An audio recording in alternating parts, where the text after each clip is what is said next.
Господари на ефира, и тази вечер предаването ще бъде... Така, точно така.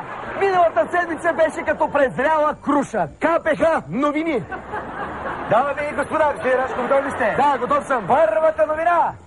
Либерта, quante fanto piangere, libertà, завалю топлото.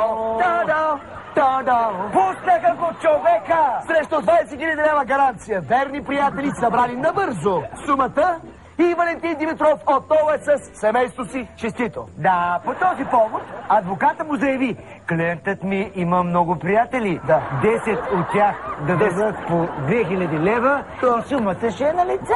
Според тази сваля топлото има направо свръх много приятели, абонати на топофикация. И аз съм между тях.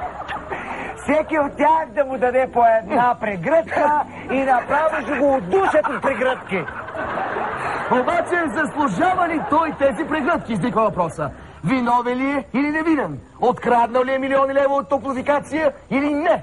Кой стои за целия скандал? На всички тези въпроси ще получим отговор тази вечер само в Господари на ефира.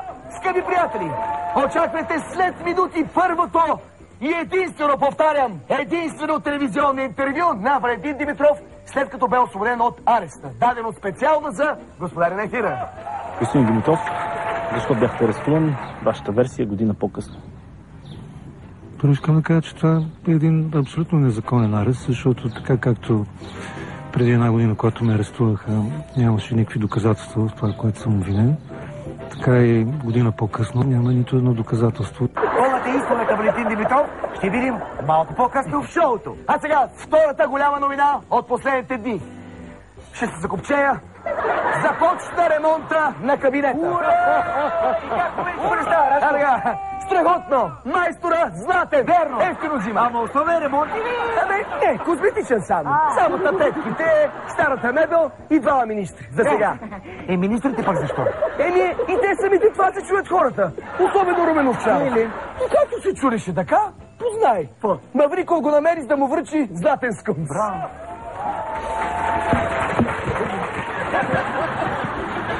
Господин Овчаров, добро утро. От Господари на ефира, този златен скункс е... Господин Овчаров, този златен скункс е за вас, за това, че... Много хора го Господин Овчаров, да ви кажем, този златен скункс е за това, че вие попаднахте в най-големия скандал. Заповядайте. Господин Овчаров.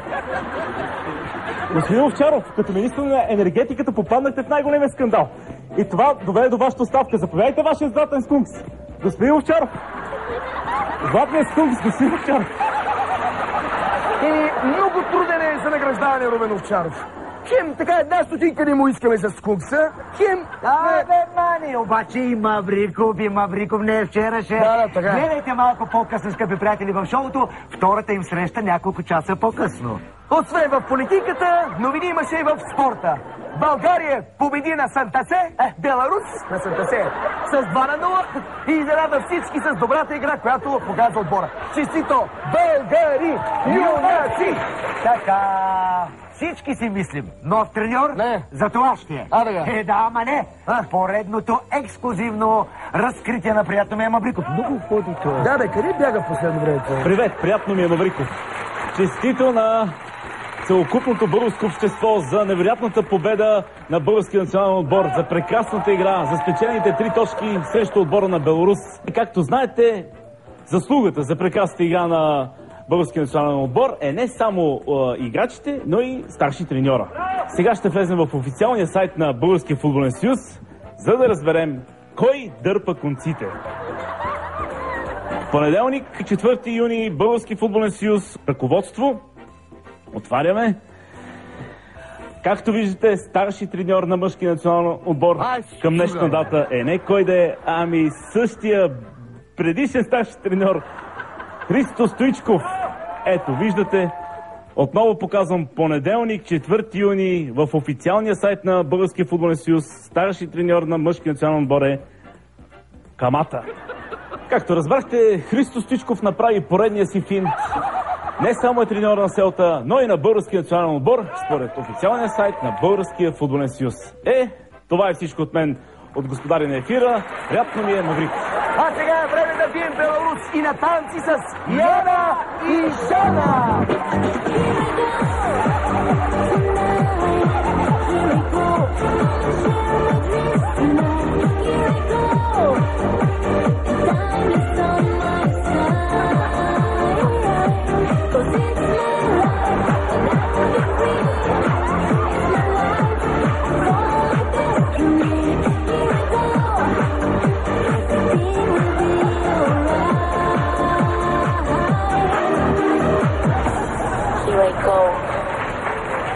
Така, кажи, Жане, thank you. Браво. И кажи, дядо, thank you. Яна, а сега си баба, thank you. Скъпи приятели, доскоро се смяташе, че младите и старите не могат да намерят общ език. Така е, както вижте и с нас е така, този вид най-накрая беше разбит от група пернишки баби. Да чуем говорителката им. TV7, вярно с оригинала. Моля децата да спрат. Дойдат децата, помогнат ни по-малко. Така, много перни живеят. И ние там живеехме, ама се пребах, да дойдех тук. Дойдех да чувам свекръвата, та се пребах. От златните уста на баба е най-сладко. Та се пребах. Ама и от златните ръце на баба не е по-лошо. Евроком диагноза. Срама няма днешните баби, ей! Абе, Рашко, Румен Овчаров в крайна сметка прели скункса? Ами, да ти кажа, Василев, първият път не се прее и отправяш така с шорт в неизвестна посока. Обаче Мавриков как мрази някой да му бяга с анкро? Направо издивява. Просто нервак стана. Хукна по петите му и го настигна отново. Да видим какво се случи този път. Ние сме в очакване на господин Румен Овчаров да се появи, за да си вземе тази прекрасна награда. Стоиме и чакаме. Господин Овчаров, забравихте си наградата. Тя е за това, че господин Овчаров, като министър на икономиката и енергетиката, попаднахте в този скандал, господин Овчаров. Заповядайте. Наистина тая награда е за оставката. Заповядайте. Заповядайте. Тя е за оставката, господин Овчаров. Господин Овчаров, заповядайте. Заповядайте. Господин Овчаров. Господин Овчаров. Златният скункс е за това, че вие попаднахте в най-големия скандал. За злоупотреби в държавните институции. Господин Овчаров. Господин Овчаров. Златният скункс е за вас, господин Овчаров.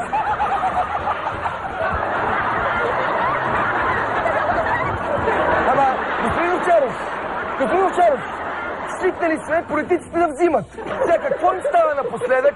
Та не искат да взимат, не мога да разбера. Сигурно заради Европейския съюз. Ама той Румен Овчаров си го каза, Рачков. Той си го каза. Да. Не е бил на конкурс, че да взима награда. Ама тя е нашата награда, Василев. В случая не е точно поощрителна като на конкурс. Аз скункса, че си го заслужава. Сега заслужава си го. Защото като министър на икономиката и енергетиката, Румен Овчаров попадна в центъра на най-големия скандал и се наложи да си подаде оставката. Това е. Кога ли политиците ни ще започнат да си признаят грешките, а не да бягат по този начин? Ще доживеем ли, Василев? Не знам. Дай Боже, внуците, дай Боже. Скъпи приятели, докато едни бягат от Мавриков, други сядат пред микрофона му. Скъпи приятели, дойде момента на истината. Общо взето, всички телевизии искаха интервю от Валентин Димитров. Но той пожела да го даде. Извинете, вълнувам се. Моля се. Само и единствено на господари на ефира. Да. Нека видим първото телевизионно интервю на Валентин Димитров, известен като Топлото. Да, прималям и ще седна. Господин Димитров, защо бяхте арестуван? Вашата версия година по-късно. Първо искам да кажа, че това е един абсолютно незаконен арест, защото така както преди една година, когато ме арестуваха, нямаше никакви доказателства в това, което съм обвинен, така и година по-късно 8 съдебни състава, не един, а 8, обявиха съвсем открито и категорично, че няма нито едно доказателство за източване и присвояване от топлофикации и следователно за пране на пари. Така че юридическата страна на нещата изглежда така. Добре, а какво мислихте първоначално? Че ставате жертва на сценарии и че сте изкупителна жертва на политическата конюнктура? Това, че имаше сценарий, аз мисля, че всички са го усетили, защото 4-5 месеца преди да ме арестуват, нали, започнаха в някои медии да излизат публикации за сауни, за солариуми в моя кабинет, за асансьори. Неща, които всеки, който посети Топлофикация, може да установи, че не съществуват в кабинета ми. Дори хора, които не веднъж са идвали там, казаха, че кабинета ми е като машина на времето, ги връща 20 години назад, защото така както беше обзаведен през 1982 година този кабинет, така съм бил и аз в него 10 години, без да променям нищо. Така че кампанията и сценария започна преди това с подготовка на общественото мнение с тези измислици и след това, нали, арестуването ми. Предполагахте ли, че ще се разтресе държавата, след като ви арестуват? Но тя разтреса ли след като ме арестувах? Я се разтреса. Мисля, че се разтреса доста по-късно, когато сценария навлезе в друга нова фаза, нали?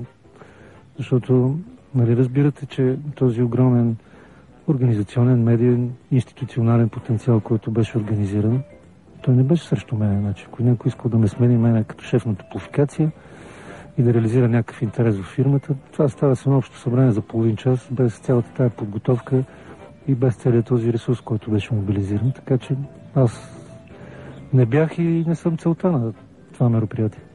Страхувахте ли се за живота си? Не съм се страхувал там. Специално в ареста в Национална следствена служба организацията е много добра. Скандалът от господин Димитров, скандалът от частен се превърна в политически с прослутото писмо, в което призовахте R.Овч да ви помогне. Скандал, аз, нали, през цялото време обяснявам, че никога не е бил частен и целта на това мероприятие не беше Валентин Димитров и Топлофикация, но трябваше да се тръгне от някъде, защото Топлофикация е интересна тема. Винаги е съществувала в общественото и медийното пространство. И това беше един идеален вариант за стартиране на тази кампания, която съвсем определено мога да кажа, че не е достигнала въобще така финала, който се търси. Вие ли писахте това писмо? Част от него, да, но това, което излезе в медиите и което предизвика скандала, очевидно беше дописано и то се вижда и в факсимилетата по вестниците. Кое беше дописано? Голяма част от инициалите и имената R.Овч. Въобще как попадна това писмо в медиите? Вие на някой журналист ли го дадахте? Вашата версия? Няма моя версия, има една обективна и реална версия. Значи, в ареста, нали, аз така бях изолиран, нямах право на свиждане на телефонни разговори. Виждах се единствено с моите защитници. Журналисти до мен не са имали достъп. А как е попаднало, нали, по официалната версия, че двама мои адвокати са си говорили в едно заведение, вятър го духнал писмото, след това бдителен гражданин го намерил и го предал в МВР. Нали. Това е версията, която излезе от така най-високи нива на магистратурата. Примерно господин Анджо Александров в едно интервю каза, че така се е получило, пък мисля, че и други хора също разказаха този вариант. Аз не мога да повярвам на такъв вариант. Кажете вашия вариант. Как е попаднал? Аз мога да предполагам. Наистина не знам. Сега като стоя там затворен и изолиран, не знам как се е случило. В всеки случай това ми се вижда доста хумористично и несериозно, особено за човек, който нали, 30 години е следовател или за хора от службите, които лансират също такава версия. Звучи доста несериозно и лековато и аз също не вярвам, че така се случва. По-вероятно използвали се писмото да скълъпат поредни сценарии. Виж сега, в писмото, първо писмото го няма по делото, то няма никаква юридическа тезис. Кого беше адресирано в крайна сметка? Това беше така адвокатска кореспонденция между мен и, да, и защитниците. И, в него, нали, като се махнат тези дописани неща, смятам, че няма нищо така незаконно и нищо наредно и затова и това писмо не присъства в делото, защото пак казвам, то няма никаква юридическа тежест. Кога го пратихте това писмо? Аз, нали аз съм го пращал, това е адвокатска, законна адвокатска кореспонденция, която е позволена между всеки арестант и неговите защитници. И не знам откъде така. Имате информация 3-4 месеца, но наистина има точно 4 месеца или малко повече разлика във времето от момента, в който съм го връчил това писмо на моите защитници до момента, в който се появи. Значи има проблем български почти. Ето, не е вървяло по почта, вървяло по други канали. Нали? Казахме, вятъра го е духнал и бдителен гражданин го е намерил. Може би 4 месеца го е разучавал за кого става въпрос и след 4 месеца го е предал, нали, на съответните служби, които да вземат отношение. Не знам. А вашата версия как е попаднала в МВР? Моята версия... За сега нямам версия, защото вие го казвате това, добре. Аз се надявам, че това ви заинтригува, че 4 месеца има разлика и вие също ще съберете информация, която да ми помогне да си изграда версията. Интересно, смисъл. Интересно толкова, че... Моята версия е, че по този начин не е попаднало, нали? Това е категорично. Вече за да говоря за някаква версия, която да защитавам със сигурност, трябва да имам повече данни, които в момента не разполагам. Надявахте ли се на помощта на Румен Овчаров?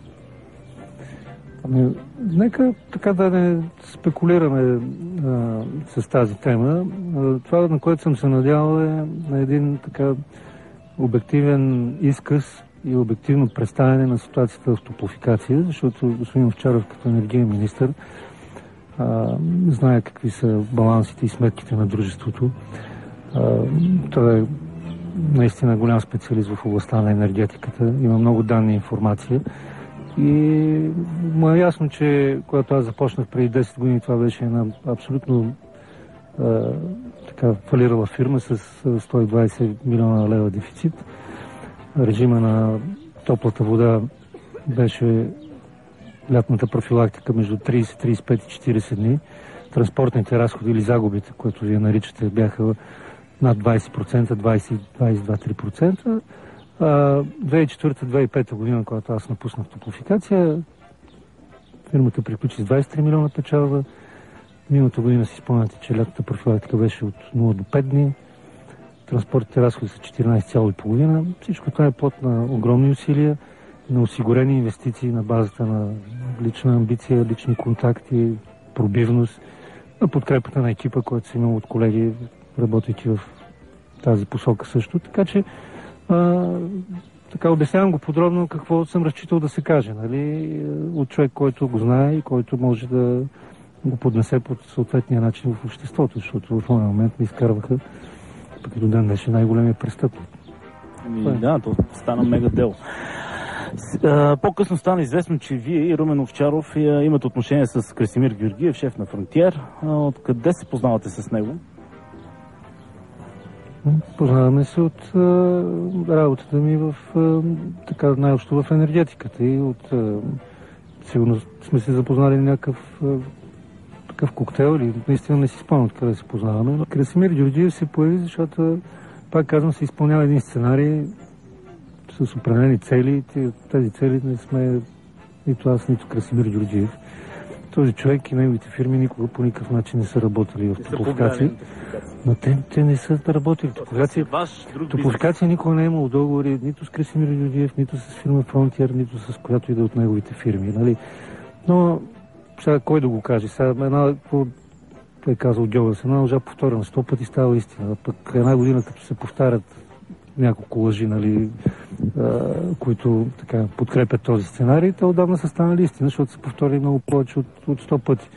Нали, няма как фирма Frontier, както се пише, да източва от Топлофикация, след като нали, тази фирма никога не е имала никакви отношения с Топлофикация и мисля, че самия Красимир Георгиев, защото живее в къща, кръка му не е стъпвал в Топлофикация, не е и абонат на първо.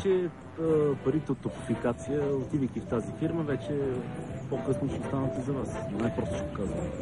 Да, чух тази версия, но как става това, когато фирмата, която се визира Frontier, никога не е имала взаимоотношение с Топлофикация? Ето тази фирма, която държи това заведение, също може да кажем, ако аз случайно се познавам с собственика, че парите, които се въртат тук, са източени от Топлофикация. Ни път той човека никога да не е ходил в Топлофикация. А реално каква беше идеята за тези 450 хиляди евро, които ви е дал Красимир Георгиев? Това са наши бизнес отношения на базата на така, мои контакти и връзки в една определена банка. Заинтригува го с възможностите, които имам в тази банка и които ми дават възможност да организираме една инвестиция, която той очевидно... Няма да повлияе на столичната Има по никакъв начин не влияе, защото всички така заети лица и фирми в тази система са извън топлофикация. Добре, следователките, образно казано, не ви ли казаха, господин Димитров няма да се притеснява? Напротив, през цялото време ми казаха, че трябва да се притеснявам, че ако използваме този шеговит начин, в смисъл даваха си срокове, казаха, че примерно до септември месец делото за пране е готово, ти какво си мисли сега, че тук като ни разказваш тия неща, ние ти вярваме. Така, не съм усетил от следователките някакво така отношение, което да ги обвиняват, че не са си гледали работата, поне към мене, тъкмо напротив. Както каза един от моите... Не казвам, шантажираха ме, но все пак във всяка професия има някакви трикове, които сигурно са ги използвали в моя случай.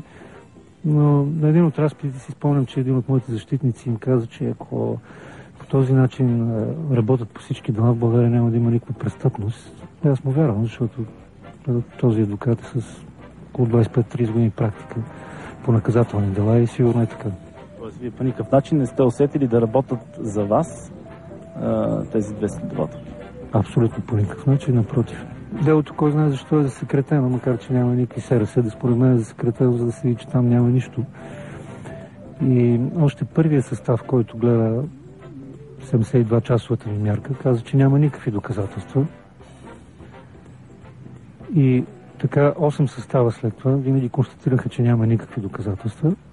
Но поради широки обществени интереси и натиска, който сигурно оказвам върху съда, защото съдиите все пак са живи хора и те четат вести, гледат телевизия, слушат радио и неминуемо, макар и на 1% или повече, се повлияват от това, което се пише и говори. В една фирма или в едно семейство всичко е наред, не мога да кажете, и съпругата ми ме обрая, изнесе ми тук хладилника, телевизора и парите от банката, ама и хладилника си ви вкъщи, и телевизора, и парите са и в банката, как ви източила семейния бюджет. Също и в топлофикация. Някой някога да е казал, да е показал ревизионен акт, одитен доклад. Така, да се опитаме да пообобщим нещата. Вие сте по обобщенията, господин Василев. Какво разбрахме до тук? Какво? Според самия Валентин Димитров е невинен. Жертва е на сценарий, писан от засега неизвестни автори. Как ще изчисти имиджа си и как ще се пребори с новите обвинения, ще разберете веднага след нашата реклама!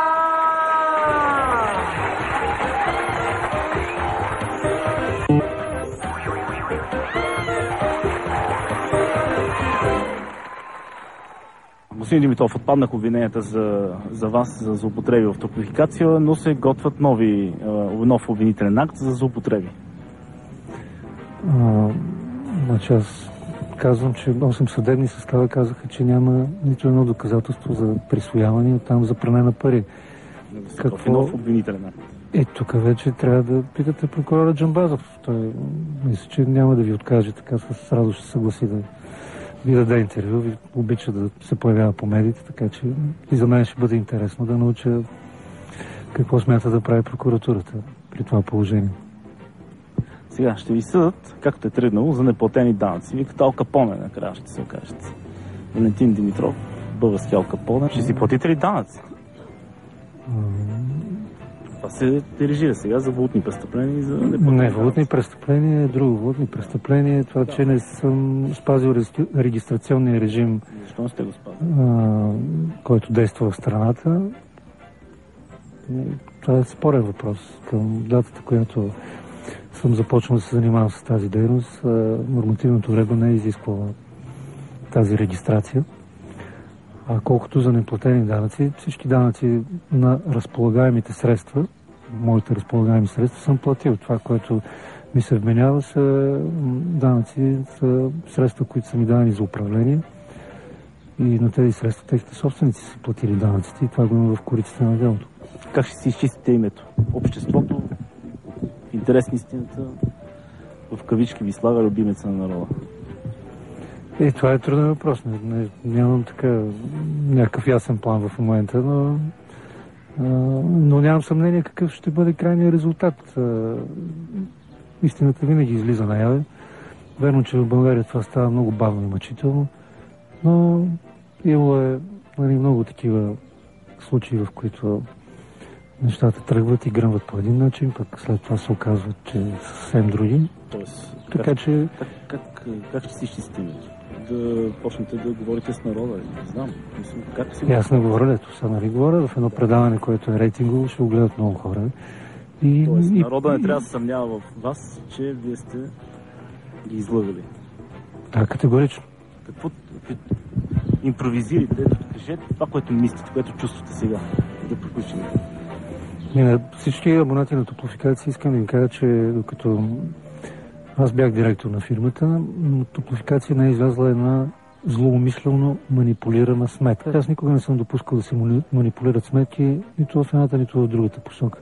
Топлофикация е работила съвсем честно, хората не са ощетявани, сметките са били такива каквито са. Страхувате ли си сега за живота си? Няма откъде да се страхувам, така че не се страхувам, но все пак като седи човек в такава ситуация, имаме едно наум, че...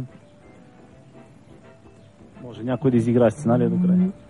Не, аз пак казвам, аз не съм целта на сценария, така че ако някой иска да играе този сценарий, ще да го изиграе преди една година. Сценарий е друг, нали? Трябва да се дигне шум и да се върви така по възходяща линия, докато се постигне крайната цел на този сценарий. Който е?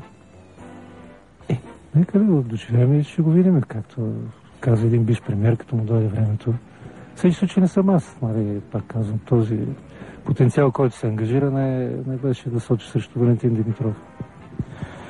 Това е, скъпи приятели, специално за вас, господин Димитров, ексклузивно интервю за Господари на ефира. Това беше, виновен ли е и колко точно е виновен Валентин Димитров, ние не знаем. Да, просто ви показахме и неговата гледна точка. Да. Неговата истина за нещата около делото Топлофикация. Сценарият, на който той твърди, че е станал жертва, явно все още е в действие. Надяваме се, че накрая все пак ще научим имената на сценаристите, защото според нас те са за дори повече от Оскар. Или за затвора.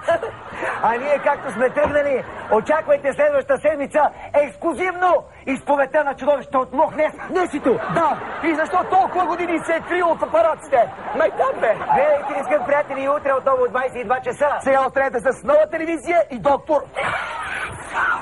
Но преди това доктор Окболи Яна и доктор Окболи Жена! I turned the TV on and it was so very boring and something came into my mind.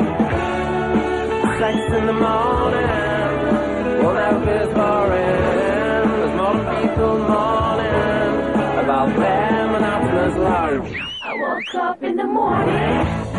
Was it sex in the morning? Was it so disappointing? Oh, everything was alright. I woke up in the morning after all these mornings.